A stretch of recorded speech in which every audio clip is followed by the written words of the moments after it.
রোজা ফরজ হওয়ার শর্ত কয়টি এবং কাদের উপরে রোজা রাখা ফরজ? রোজা, সিয়াম সকল এবাদত বালেগ হওয়ার সাথে মানে ইয়ের সম্পর্ক আছে। বালেগ হওয়ার আগে কিন্তু সিয়ামের ব্যাপারে সাহাবায়ে কেরাম ছোটো ছোটো বাচ্চাদেরকেও কিন্তু নফল সিয়াম রাখাতেন বা রাখতে বলতেন, উৎসাহ দিতেন বা অভ্যাস করতে বলতেন, অভ্যাস অল্প অল্প করতে করে। বলতেন।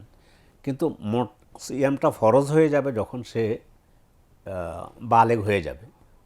তো এই জন্য আগ থেকেই সিয়ামের ট্রেনিং দেওয়ার বলা হয়েছে। কিন্তু সলাতটাকে স্পেসিফিক রাসূল বলে দিয়েছেন, তোমরা তোমাদের সন্তানদেরকে 7 বছর বয়সে সলাৎ শিক্ষা দাও, 10 বছর বয়সে সলাৎ শিক্ষা দাও, না পড়লে তাদেরকে শাসন করো। শব্দটা এইভাবে রাসূল বলছেন। কিন্তু সিয়ামের ব্যাপার হলো সেটা হচ্ছে বালেগ হয়ে যাওয়ার সাথে সাথে প্রশ্নের বাকি উত্তরটা দিব সিয়াম। দর্শকের টেলিফোনটা নিয়ে। জি।